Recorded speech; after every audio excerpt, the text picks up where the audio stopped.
राष्ट्रीय अध्यक्ष जी ने सबसे पहले गंगा जी में स्नान करके ये इन लोगों को मजबूर कर दिया कि योगी जी भी जाकर के गंगा जी में डुबकी लगाएं।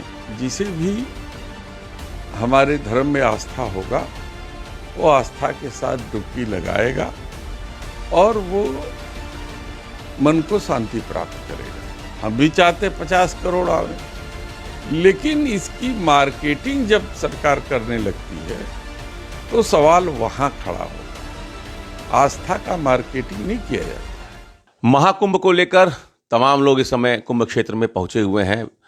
जो सरकार का आंकड़ा है कि 13 और 14 जनवरी को 5 करोड़ से ज्यादा श्रद्धालुओं ने स्नान किए।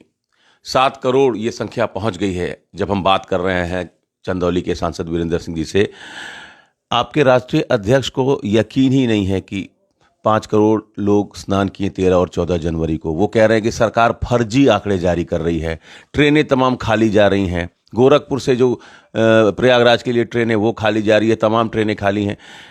कुंभ तो विश्वास का नाम है और आपके राष्ट्रीय अध्यक्ष को विश्वास ही नहीं है। देखिए, सवाल विश्वास और अविश्वास का नहीं है, सवाल है सत्य पर आधारित आंकड़े।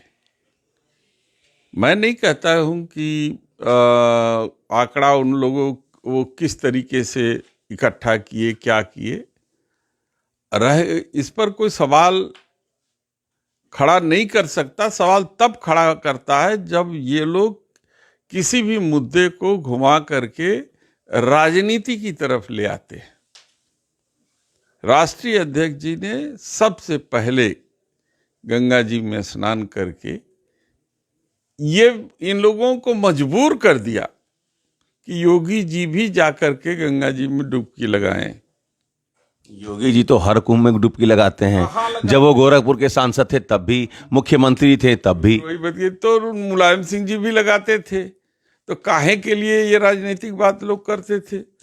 जब उपाध्यक्ष हैं महिला आयोग की अपर्णा यादव जी, उनका भी एक बयान आया है कि भाई सबको कुंभ क्षेत्र में नहाना चाहिए, मैं भी जाऊंगी नहाने।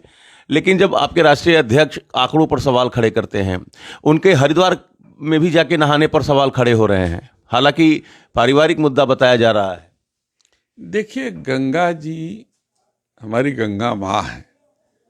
ऐसा नहीं कि हरिद्वार में गंगा जी अलग हैं और प्रयाग में गंगा जी अलग है। आस्था के साथ डुबकी लगाना ये एक अलग प्रक्रिया है। जिसे भी हमारे धर्म में आस्था होगा वो आस्था के साथ डुबकी लगाएगा और वो मन को शांति प्राप्त करेगा। हमारे अध्यक्ष जी ने न हो किया न हल्ला किया, चुपचाप जाकर के मकर संक्रांति के दिन माँ गंगा में स्नान किए और स्नान करने के बाद उनका पूजन अर्चन किया।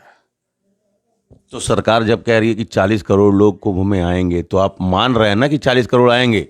हम कहते कि 50 करोड़ आवें, हम भी चाहते 50 करोड़ आवें, लेकिन इसकी मार्केटिंग जब सरकार करने लगती है तो सवाल वहां खड़ा होता है।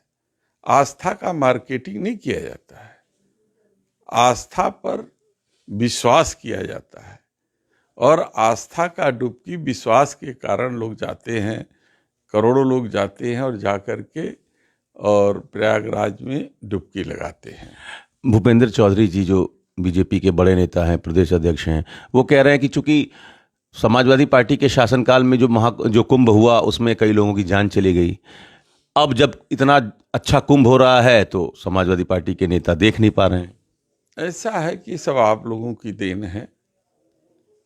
आप हकीकत को वहाँ दिखाएंगे तो आपको समझ में आएगा कि वहाँ की व्यवस्था क्या है। ये मैं मानता हूँ कि इतनी बड़ी संख्या में लोग पहुँच रहे हैं तो निश्चित रूप से सबको ठीक ढंग से उनके मन के अनुरूप व्यवस्था देना कठिन है। लेकिन चूंकि वो आस्था से जाते हैं, वहाँ कोई व्यवस्था के लिए नहीं जाता है।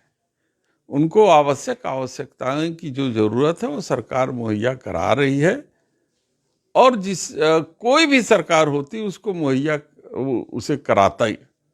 कोई भी सरकार, हमारी सरकार थी, हमने भी तो आवश्यकता जो है उसी आवश्यकता की पूर्ति सरकार अगर कर रही है तो थैंक यू बोलने में क्या दिक्कत है? झूठ का थैंक यू बोल दिया जाए। हम वहां जाते हैं आस्था में, झूठ का थैंक यू तो बोला ना जाए। जब बसें खाली आ रही हैं, ट्रेनें खाली आ रही हैं, स्पेशल ट्रेनें खाली आ रही हैं और सरकार अपनी पीठ थपथपा रही है कि इतने करोड़ लोगों को हमने पहुंचाया वहां पे, तो ठीक है, उन्होंने वो अपने आंकड़े में मस्त हैं। हमसे जब पूछा गया तो हमने ये आंकड़े, जो हकीकत है उस आंकड़े को हम लोगों ने आपका भी आंकड़ा है क्या कि कितने लोग पहुंचेंगे कुंभ, या कितने लोग स्नान कर चुके हैं? मैं न कोई ज्योतिषी हूं, न मेरे पास सैटेलाइट है। सरकार के पास सैटेलाइट है, सरकार के पास वो आंकड़े इकट्ठा करने का जरिया है। लेकिन आप मान नहीं रहे।